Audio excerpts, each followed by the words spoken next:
Hello everyone, welcome back to NEET Learning Channel and today we will discuss about molecular basis of inheritance। तो जैसा कि हम जानते हैं कि ये है 6th चैप्टर, ठीक है।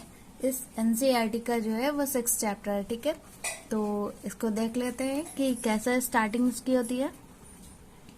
Genetic material is that substance which not only controls the inheritance of traits from one generation to the next, but is also to express its effect through the formation and functioning of the traits। मतलब इसमें पूरा definition में ये लिखा है। इसके अंदर हम पढ़ेंगे जेनेटिक मटेरियल के बारे में, जैसे कि डीएनए हो गया, आरएनए हो गया, ठीक है। तो इसके बारे में पढ़ेंगे और कैसा इसका ट्रांसफर होता है वन जनरेशन से नेक्स्ट जनरेशन की तरफ। तो वो हो गया जैसे कि हमने पहले वाले उसमें चैप्टर में पढ़ाया था प्रिंसिपल ऑफ इनहेरिटेंस में। उसमें हमने इसकी स्टार्टिंग दे दी थी कि इनहेरिटेंस में वन जनरेशन से नेक्स्ट जनरेशन में कैसे इन्फॉर्मेशन ट्रांसफर होती है, ठीक है। तो उसी बारे में इसमें भी डिस्कस करेंगे, ठीक है। तो सबसे पहला हेडिंग आपको दिख रहा है DNA is a genetic material, ठीक है। तो सबसे पहले जो है कौन सा जेनेटिक मटेरियल कौन सा सर्च हुआ था? डीएनए, ठीक है। सबसे पहले आरएनए सर्च हुआ था, लेकिन उसके बाद जो पावर जिसको दी गई थी वो किसको दी गई थी? डीएनए को, ठीक है। तो सबसे पहले हम उसके बारे में ही डिस्कस करेंगे। देखिए, there are various indirect and direct evidence of DNA being genetic material, ठीक है। तो जो जिससे हम इंफॉर्मेशन को देखते हैं, जिसके बारे में हम जानते हैं कि मतलब कोई भी वन जनरेशन से नेक्स्ट जनरेशन में जो इन्फॉर्मेशन है कैसे ट्रांसफर हो रही है, तो with the help of DNA is genetic material, ठीक है। तो सबसे जब सर्च किया गया तो क्या मिला हमें? डीएनए, ठीक है, जिसे क्या बोला गया? Genetic material, right. तो इसमें कुछ पॉइंट दे रखे हैं। इसमें देखिए सबसे पहले पॉइंट दे रखा है every cells contains nucleus control it morphology and physiology and heredity. तो मॉर्फोलॉजी जैसे कि जो डीएनए होता है वो जैसे सारी सेल्स में आपको डीएनए प्रेजेंट होता है, मतलब न्यूक्लियस प्रेजेंट होता है। जब न्यूक्लियस प्रेजेंट हो तो न्यूक्लियस में ही आपका क्रोमैटिन होता है और क्रोमैटिन से ही आपका डीएनए फॉर्म्ड होता है, ठीक है। आपने 9th क्लास में पढ़ा होगा। तो ये क्रोमैटिन से ही आपका डीएनए फॉर्म होता है, ठीक है। तो न्यूक्लियस प्रेजेंट होता है, उसी न्यूक्लियस में क्रोमैटिन होता है और क्रोमैटिन से ही आपका डीएनए बनता है। तो वो जो डीएनए होता है वो किस किस चीजों को कंट्रोल करता है वो सबसे पहले पॉइंट में लिखा हुआ है। तो मॉर्फोलॉजिकल कैरेक्टर मतलब जो आउटर जो स्किन का कलर जैसे हो गया तो उसको कंट्रोल करता है। मॉर्फोलॉजी हो गई ये, ठीक है। जो बाहरी जो डिफरेंसेस हैं उसे कंट्रोल करना तो हो गया मॉर्फोलॉजी, ठीक है। फिजियोलॉजी मतलब अंदर की जो चेंजमेंट है उसे कंट्रोल करना, ठीक है। तो वो हो गया फिजियोलॉजी। Then heredity. तो हेरिडिटी में सबसे पहले जो डिसीजेज हो जाती हैं तो वन जनरेशन से नेक्स्ट जनरेशन में ट्रांसफर होना, तो इसे क्या बोलेंगे? हेरिडिटी, ठीक है। इतना क्लियर हुआ? तो जो डीएनए होता है वो morphological and physiology and heredity को कंट्रोल करता है, ठीक है। सेकंड पॉइंट दे रखा है it occurs in all the nucleus as found in Miescher. तो सबसे पहले जो न्यूक्लियस है, न्यूक्लियस किसने दिया था? मिशर ने, ठीक है। मिशर नामक साइंटिस्ट ने। And worker nucleus process deoxyribose nucleic acid. और उसमें क्या देखा था उन्होंने कि उन्होंने न्यूक्लियस के अंदर क्या देखा था? न्यूक्लिक एसिड, जिसमें कि उस न्यूक्लिक एसिड का क्या नाम था? डीऑक्सीराइबोस न्यूक्लिक एसिड, मतलब डीएनए का फुल फॉर्म, ठीक है। डीएनए का फुल फॉर्म क्या होता है? यही तो होता है डीऑक्सीराइबोस न्यूक्लिक एसिड, राइट। तो यही उन्होंने किसमें मिला था? उन्हें न्यूक्लियस में। तो न्यूक्लियस में उन्होंने पाया था, ठीक है। थर्ड पॉइंट दे रखा है DNA is capable of controlling the cell structure and cell function through transcription and translation, ठीक है। तो डीएनए जो होता है वो सबसे पहले सेल मतलब जो सेल का स्ट्रक्चर है उसको कंट्रोल करता है, ठीक है। फिर उसके बाद दे रखा है एंड सेल फंक्शन, जो सेल का जो वर्क है उसको भी कंट्रोल करता है। पहले स्ट्रक्चर को कंट्रोल करता है, फिर सेकंड क्या है? फंक्शन को कंट्रोल करता है, ठीक है। कि सेल का फंक्शन क्या है तो उसको कंट्रोल कर रहा। उसके बाद ट्रांसक्रिप्शन एंड ट्रांसक्रिप्शन हम आपको आगे पढ़ाएंगे और ट्रांसलेशन भी हम आपको आगे पढ़ाएंगे। कुछ ये ट्रांसक्रिप्शन और ट्रांसलेशन एक प्रोसेस होती है जिसमें कि आरएनए और प्रोटीन का फॉर्मेशन होता है, तो इसी प्रोसेस को ट्रांसक्रिप्शन एंड ट्रांसलेशन बोलते हैं, ठीक है। तो इन सबको भी कंट्रोल करता है, राइट। इतना क्लियर हुआ? पहले सेल स्ट्रक्चर को, फिर सेल फंक्शन को, फिर ट्रांसक्रिप्शन ट्रांसलेशन, इन सारी प्रोसेस को कंट्रोल करता है, राइट। नेक्स्ट फोर्थ पॉइंट आपको दे रखा है DNA is capable of replication. तो रेप्लीकेशन जो प्रोसेस है उसमें जो होता है आपका डीएनए का फॉर्मेशन होता है, ठीक है। जब डीएनए से डीएनए का फॉर्मेशन होता है तो इस प्रोसेस को क्या बोलते हैं, रेप्लिकेशन, ठीक है। तो देखिए DNA copies are similar to the original DNA, मतलब एक जब डीएनए होता है वही उसी से ही आपका न्यू डीएनए का फॉर्मेशन होता है। तो ये लिखा है आपको 4th पॉइंट में। इतना क्लियर हुआ। पहले रेप्लिकेशन, तो रेप्लिकेशन होता है डीएनए से, देन डीएनए से डीएनए का फॉर्मेशन ये क्या बोलते हैं उसे, रेप्लिकेशन, ठीक है। तो ये प्रोसेस हो गया 4th वाला point. Next some important point लिखे हुए हैं। फर्स्ट पॉइंट लिखा है nucleic acid is first isolated by Frederick Miescher named nuclein. तो जब सबसे पहले न्यूक्लिक एसिड को आइसोलेटेड किया गया था तो किसने किया था, फ्रेडरिक मिशर ने, ठीक है, फ्रेडरिक मिशर ने, जिससे क्या नाम दिया था, न्यूक्लियन, ठीक है। क्या नाम दिया था, न्यूक्लियन। नेक्स्ट पॉइंट दे रखा है the nucleic acid is given by Altmann. तो न्यूक्लिक एसिड का नाम किसने दिया था, अल्टमान साइंटिस्ट ने, ठीक है। फिर उसके बाद नेक्स्ट पॉइंट दे रखा है Fischer first observe that DNA contains purine and pyrimidine. तो फिशर जो साइंटिस्ट थे तो उन्होंने फर्स्ट ऑब्जर्व किया था कि डीएनए में क्या क्या प्रेजेंट है, प्यूरिन एंड पिरिमिडीन, ठीक है। क्या क्या प्रेजेंट है, प्यूरिन एंड पिरिमिडीन। किसने ऑब्जर्व किया था, फिशर ने, ठीक है, फिशर साइंटिस्ट ने। इंपॉर्टेंट है, पूछा जाता है ऑब्जेक्टिव में, ठीक है। देखिए फिर नेक्स्ट पॉइंट दे रखा है phosphoric acid and deoxy ribose sugar discover by Leeuwen in DNA. तो डीएनए जो था उसमें अभी मैंने पता प्यूरिन एंड पिरिमिडीन प्रेजेंट है, तो phosphoric acid and deoxy ribose sugar भी प्रेजेंट होता है डीएनए में। क्यों, क्योंकि इसका डीएनए का फुल फॉर्म क्या होता है, डीऑक्सी राइबोज न्यूक्लिक एसिड, ठीक है। तो इसमें कौन सी सुगर प्रेजेंट होगी, डीऑक्सी राइबोज, ओके। तो जो उन्होंने जो लिवेन साइंटिस्ट है उन्होंने डिस्कवर किया था कि डीएनए में कौन सी सुगर प्रेजेंट है, deoxyribose and phosphoric acid, ठीक है। इतना क्लियर हुआ। नेक्स्ट पॉइंट देखिए first X-ray photograph of DNA taken by Wilkins and Franklin. तो जो एक्सरे का फोटोग्राफ डीएनए का जो एक्सरे मॉडल था तो वो किसने दिया था, विल्किंस एंड फ्रैंकलिन साइंटिस्ट ने, ठीक है। किसने दिया था, विल्किंस एंड फ्रैंकलिन साइंटिस्ट ने, ओके। नेक्स्ट पॉइंट दे रखा है first correct model of DNA given by Watson and Crick based on X-ray photograph. तो एक्सरे फोटोग्राफ के बेस पे इन्होंने मतलब बताया था, केवल इन्होंने विल्किंस एंड फ्रैंकलिन ने बताया था, ठीक है। लेकिन जो मॉडल करेक्ट करके दिया था डीएनए का वो किसने दिया था, वॉटसन एंड क्रिक ने, ठीक है। तो मतलब मेन जो काम जो है वो सबसे पहले किसने किया था, वॉटसन एंड क्रिक ने, इन्हीं को प्रेफरेंस दी गई थी, ठीक है। इतना क्लियर हुआ। सबसे पहले अगर कोई पूछेगा कि डीएनए का जो हेलिक्स मॉडल है वो किसने दिया था तो आप बताएंगे वॉटसन एंड क्रिक ने, ठीक है, ठीक है, क्लियर हुआ। नेक्स्ट देखिए आप कुछ हेडिंग दे रखिए द डीएनए। तो अब हम मतलब मेन जो डीएनए क्या होता है, अभी तो मैंने केवल उसका बेसिक पढ़ लिया उसके बारे में, ठीक है, कि किसने डिस्कवर किया, लेकिन अब हम उसके स्ट्रक्चर के बारे में पढ़ेंगे कि स्ट्रक्चर में क्या क्या प्रेजेंट होता है, ठीक है, उसके बारे में पढ़ते हैं। तो इसमें कुछ पॉइंट वाइज दे रखा है मैंने। सबसे पहला पॉइंट दिया है DNA is a long polymer deoxyribose nucleotide. आपने उसमें केमिस्ट्री में पढ़ा होगा पॉलीमर, ठीक है। पॉलीमर क्या होता है, जो बहुत सारी यूनिट मिलकर मतलब एक ग्रुप बनाते हैं तो उसे क्या बोलते हैं, पॉलीमर बोलते हैं, ठीक है। यही पढ़ा होगा, ये पॉलीमर की डेफिनेशन हो गई। तो DNA is a long polymer deoxyribose nucleotide, मतलब जो डीएनए एक ऐसी यूनिट है, एक ऐसा लॉन्ग पॉलीमर है जो कि कई सारी यूनिट से मिलकर बना होता है। तो ऐसा आपको स्ट्रक्चर दिखता है, तो ये हो गया जिसे बोलते हैं डीऑक्सीराइबो न्यूक्लियोटाइड, ठीक है। क्या बोलते हैं, डीऑक्सीराइबो न्यूक्लियोटाइड। टाइड मीन्स 3, ठीक है। तो मतलब इससे आप याद रख सकते हैं टाइड और न्यूक्लियोटाइड, न्यूक्लियोसाइड बोलेगा तो उसमें 2 पार्ट में डिवाइड होगा और टाइड बोलेगा तो 3 पार्ट में डिवाइड होगा। जैसे अभी हम नीचे जो चार्ट दे रखा है इसमें आपको समझाएंगे कि न्यूक्लियोटाइड क्यों बोल रहे हैं इसे, ठीक है। नेक्स्ट पॉइंट देख लेते हैं पहले। The length of DNA is usually defined as the number of nucleotide present in it, ठीक है।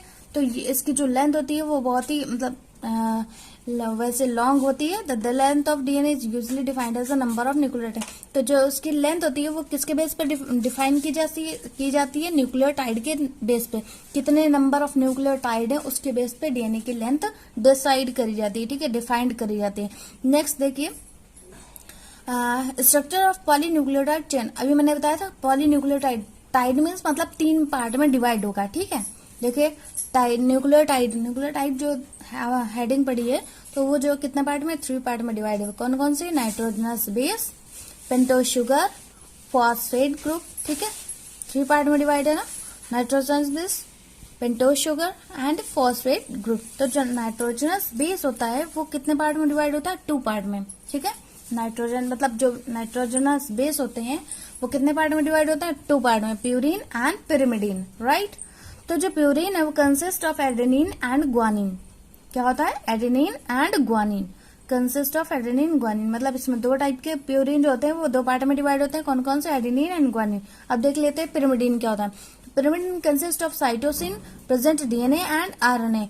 तो जो इसमें प्यूरिन में एडेनिन ग्वानिन था और पिरिमिडीन में cytosine and uracil, cytosine thymine uracil होता है, ठीक है। अब देखिए साइटोसिन जो होता है वो डीएनए आरएनए दोनों में प्रेजेंट होता है, ठीक है। ये चीज बहुत ही मतलब प्रॉब्लम क्रिएट करती है, तो इसे अच्छे से देखिएगा, ठीक है।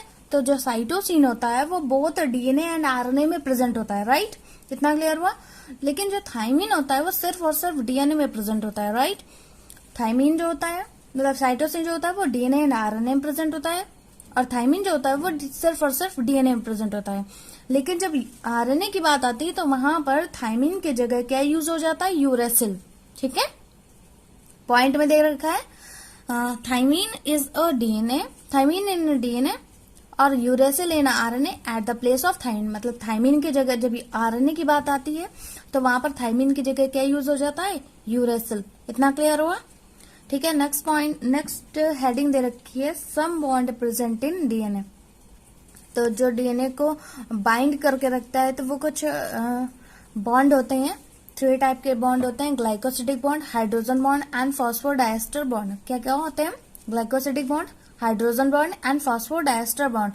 तो जो ग्लाइकोसिडिक बॉन्ड होता है वो between sugar and base pair के बीच में होता है। क्या क्या है, ग्लाइकोसिडिक बॉन्ड जो होता है जो कि between sugar and base pair के बीच में होता है। शुगर यहाँ पर देखिए पेंटोज शुगर एंड बेस, यही तो बता रहे हैं ना। तो पेंटोज शुगर एंड बेस के बीच में जो ये बॉन्ड यहाँ पर बॉन्ड प्रेजेंट होगा, ये कौन सा बॉन्ड होगा, ग्लाइकोसिडिक बॉन्ड होगा, ठीक है। उसके बाद देखिए नेक्स्ट दे रखा है hydrogen bond between the 2 base pair. अभी मैंने बताया बेसिस क्या है ये, ठीक है। तो बिटवीन 2 बेस पेयर, तो एडेनिन ग्वानिन यही तो बेस पेयर है, प्यूरिन एंड पिरिमिडीन। तो एडेनिन अटैच होगा ऐसे, मतलब इसका पार्ट इससे अटैच होगा, ठीक है। तो ये हो गया बेसिस। तो बेसिस के बीच में जो अटैचमेंट होता है वो किसके कौन से बॉन्ड से होता है, हाइड्रोजन बॉन्ड से, इतना क्लियर हुआ। थर्ड बॉन्ड है phosphodiester bond between sugar and phosphoric acid. तो between sugar and phosphoric acid, तो ये देखिए शुगर है pentose sugar and phosphate group, ठीक है, फॉस्फेट ग्रुप। तो इन दोनों के बीच में जो बॉन्ड होगा उसे क्या बोलेंगे, फॉस्फोडाइएस्टर बॉन्ड। क्या बोलेंगे, फॉस्फोडाइएस्टर बॉन्ड, इतना क्लियर हुआ। जब nitrogenous base and pentose sugar के बीच में जो बॉन्ड होगा उसे क्या बोलते हैं, ग्लाइकोसिडिक बॉन्ड। एंड जो नाइट्रोजनस बेसिस के बीच में होगा उससे क्या बोलेंगे, hydrogen bond. And pentose sugar and phosphate group के बीच में जो बॉन्ड होगा उससे क्या बोलेंगे, फॉस्फोडाइएस्टर बॉन्ड, इतना क्लियर हुआ। बॉन्डेड इंपॉर्टेंट है, ऑब्जेक्टिव में पूछा जाता है, याद रखिएगा, ठीक है। नेक्स्ट हेडिंग दे रखी है चारगाफ रूल, ठीक है। ये भी डीएनए के बेस पे है, तो चारगाफ रूल दे रखा है। पहले एक इम्पोर्टेंट पॉइंट देख लेते हैं। पहले देखिए कुछ पॉइंट दे रखे हैं चारगाफ रूल में। तो मतलब कि कौन सी चीज किस, जो बेसिस मैंने बताए थे प्यूरिन एंड पिरिमिडीन, तो प्यूरिन जो होता है पिरिमिडीन के ही बेसिस से अटैच होता है, ठीक है। तो ये जो अटैचमेंट है इसे क्या बोलते हैं, चारगाफ रूल, ठीक है। चारगाफ रूल कब आया था, 1950 में, ठीक है। चारगाफ नामक साइंटिस्ट ने दिया था, कब दिया था, 1950 में, ओके, इतना क्लियर हुआ। Next, made observation on the basis and others content of DNA. अभी मैंने बताया कि जो बेसिस का अटैचमेंट है उसके मतलब उससे उन्होंने अपना ये रोल दिया था, ठीक है, बेसिस के बेस पे दिया था। तो purine and pyrimidine base pair are in equal amount, जैसे कि एडेनिन जो होता है वो एडेनिन ग्वानिन होता है एंड थाइमिन साइटोसिन होता है। अभी मैंने बताया जो एडेनिन ग्वानिन जो होता है वो क्या होता है, प्यूरिन होता है, ठीक है। और थाइमिन साइटोसिन जो होता है वो क्या होता है, पिरिमिडीन होता है, ठीक है। इतना क्लियर हुआ, ये 2 बेस पेयर होते हैं बेसिस होते हैं। जैसे यहाँ लिखा है a plus G is equal to T plus C. अब मैं इसको देख लीजिए पहले, मतलब बार बार मैं नहीं बोलूंगी। तो जैसे यहाँ पर लिखा है शॉर्ट में कि एडेनिन का मतलब ए एंड ग्वानिन का मतलब जी, ठीक है। थायमिन का मतलब टी एंड साइटोसिन का मतलब सी। इतना क्लियर हुआ, ठीक है। तो अब ये मैं ए प्लस टी ऐसे बात करूंगी तो ये आप समझ जाइएगा। तो सबसे पहले देखिए, मैंने बताया था कि जो बेसेस होते हैं वो कैसे और किससे अटैच होते हैं, हाइड्रोजन बॉन्ड से, राइट। इतना क्लियर हुआ। तो जो एडेनिन जो होता है वो थायमिन से अटैच होता है डबल बॉन्ड से, ठीक है। एडेनिन जो होता है वो थायमिन से अटैच होता है डबल बॉन्ड से, क्योंकि ये तो केवल प्यूरिन हो गया और ये क्या हो गया, पिरिमिडिन। तो लेकिन ये इसका ये अलग हो गया, ये अलग हो गया। अब इसका कॉम्बिनेशन किससे करना है, इससे, ठीक है। तो ए जो होगा वो टी से अटैच होगा, किससे, डबल बॉन्ड से, with the help of double bond, hydrogen bond, ठीक है। नेक्स्ट जी जो होगा वो सी से अटैच होगा। देखिए सी इज ट्रिपल बॉन्ड जी, मतलब जो साइटोसिन होगा और ग्वानिन जो होगा वो कितने बॉन्ड से अटैच होगा, ट्रिपल बॉन्ड से, ट्रिपल हाइड्रोजन बॉन्ड से अटैच होगा, ठीक है। बेसेस जो होते हैं उनके बीच हाइड्रोजन बॉन्ड प्रेजेंट होता है, राइट। एडेनिन और थायमिन के बीच डबल बॉन्ड होता है और साइटोसिन और ग्वानिन के बीच ट्रिपल बॉन्ड होता है। इतना क्लियर हुआ, ठीक है। नेक्स्ट पॉइंट देखिए, molar amount of purine adenine is always equal to molar amount of thymine, ठीक है। देखिए तो जो a plus T upon G plus C is equal to constant, ये फॉर्मूला दिया था किसने, चारगैफ रूल में इन्होंने ये फॉर्मूला दिया था, ठीक है। आगे न्यूमेरिकल दिए हो जाते हैं आपके नीट के लिए भी इम्पोर्टेंट है, क्योंकि ये पूछा जाता है इस टाइप में क्वेश्चन कि मतलब जब सॉल्विंग करी जाती है तो ये फॉर्मूला यूज किया जाता है, ठीक है। a plus T upon G plus C is equal to constant, मतलब आपको a की वैल्यू दे रखी होगी या फिर t की वैल्यू दे रखी होगी, शायद c की वैल्यू आपको पूछ लें या फिर g की वैल्यू पूछ लें, ठीक है। ऐसे दे रखा होता है। नेक्स्ट देखिए, नेक्स्ट पॉइंट है, this ratio is use to identification of organism and if their ratio are greater than 1 so this ratio shows for higher animal, ठीक है। तो जो इनका जो रेशियो आता है, इनका अगर रेशियो 1 से ज्यादा आता है, ठीक है, तो वो क्या किसके लिए होता है, फॉर हायर एनिमल्स, जैसे कि ह्यूमन बींग, राइट। तो मतलब इनका रेशियो अगर 1 से बड़ा, मतलब 1 से ज्यादा आता है, देखिए लिखा हुआ ग्रेटर देन 1, ठीक है। तो this is for higher animals, ठीक है। लेकिन अगर लेस देन 1 आता है तो this is show for lower animal, ठीक है। जैसे यहाँ मैंने देखा है मैन का क्या हो जाएगा, इसका जो रेशियो है मैन का क्या होता है 1.55 एंड बैक्टीरिया ई कोलाई का क्या होता है 0.93, ठीक है। तो वो हो गया हायर एनिमल्स के लिए एंड ये क्या हो गया लोअर एनिमल्स के लिए, ठीक है। एग्जाम्पल के लिए ये आपको सर्च करके देखा गया था, ठीक है। मैन का देखा गया था एंड बैक्टीरिया ई कोलाई का देखा गया था, ठीक है। अब देखिए क्वेश्चन कैसे होता है, ठीक है।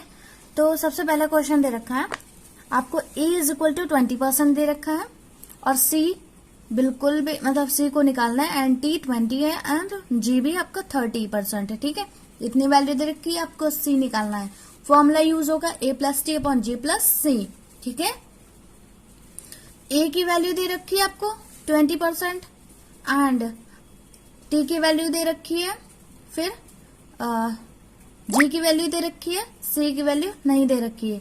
लेकिन देखिए कैसे निकालते हैं, तो सबसे पहले ऊपर वाला देख लिया 20 कितना होता है 40। अब कितना बचा, ठीक है, नीचे तो 30 दे रखा है लेकिन इसमें 100 में मतलब 100% मुझे लाना है, ठीक है। तो 100% में कितने की कमी है, तो ऊपर देखिए 40 हो गया, नीचे कितना 30, तो 40 एंड 30 व्हाट 70, ठीक है। तो इसमें कितने की कितने कम है, 30 ही तो कम है ना। तो इसलिए यहाँ पर सी की वैल्यू हमने 30 ले ली, ठीक है। जब 30 ले ली मतलब इक्वल लेना है, अगर हमने नीचे 30 लिया है तो इधर भी 30 ही लेना पड़ेगा और ऊपर 20 है तो ऊपर भी 20 लेना पड़ेगा, ठीक है। तो ऊपर हो गया 40, नीचे हो गया 60, टोटल मिला के कितना हो गया 100%। इतना क्लियर हुआ। उसके बाद देखिए सेकेंड वाला क्वेश्चन देख लेते हैं। g इज इक्वल टू क्या दे रखा है 40%। अब केवल देखिए मुझे एक सिंगल वैल्यू दे रखी है, ठीक है। यहाँ तो मुझे 3 वैल्यू दे रखी थी, मैंने यहाँ पर आपको सिंगल वैल्यू दे रखी है g की वैल्यू, ठीक है। g की वैल्यू आपको 40 दे रखी है। फॉर्मूला क्या लगाएंगे a plus T upon G plus C. अब हमें केवल किसकी वैल्यू दे रखी है g की 40 वैल्यू दे रखी है। तो अगर हमें g की वैल्यू 40 दे रखी है तो हम c की वैल्यू भी 40 लेंगे। जितना नीचे एक वैल्यू, जितनी ऊपर की अगर किसी एक वैल्यू को दे रखी है तो उसी को बगल वाली की वैल्यू भी वही लेंगे, और नीचे जो वैल्यू दे रखी है शायद मतलब दूसरे क्वेश्चन में अगर नीचे वाली वैल्यू 1 दे रखी है तो उसी का मतलब अगर जी रखा है 40 तो सीबीएम में 40 ही लेना है, ठीक है, इक्वल लेना है। ऊपर हमने अभी पॉइंट में देखा था कि इक्वल अमाउंट में लेते हैं हम वैल्यू को, ठीक है। तो अगर हमें जी की वैल्यू 40 दे रखी है तो 40 प्लस 40 नीचे वाली हम सेम लेनी है, ठीक है। फिर उसके बाद अब इसमें कमी कितने की है, जब ये 40 कितना हो गया 80, ठीक है। तो अब कमी कितने की, जितने भी कम होंगे वो ऊपर हम रख देंगे, तो 10 प्लस 10, ठीक है। तो 10 और 10 क्या हो जाता है 20, ठीक है। तो 20/80 मतलब टोटल क्या है 100, राइट। 80 और 20 क्या होता है 100, ठीक है। इतना क्लियर हुआ। उसके बाद देखिए तो आज की क्लास यहीं तक। उसके बाद जो मतलब इसको एक बार फिर से रिवाइज कर लेना, जो भी डाउट हो वो आप कमेंट्स बॉक्स में राइट कर दीजिएगा, देन मैं उसको सॉल्व करने की कोशिश करूंगी, ठीक है। फिर उसके बाद जो नेक्स्ट वीडियो है मतलब नेक्स्ट आपको टॉपिक है वो हम नेक्स्ट वीडियो में पढ़ाएंगे, ठीक है। Thank you.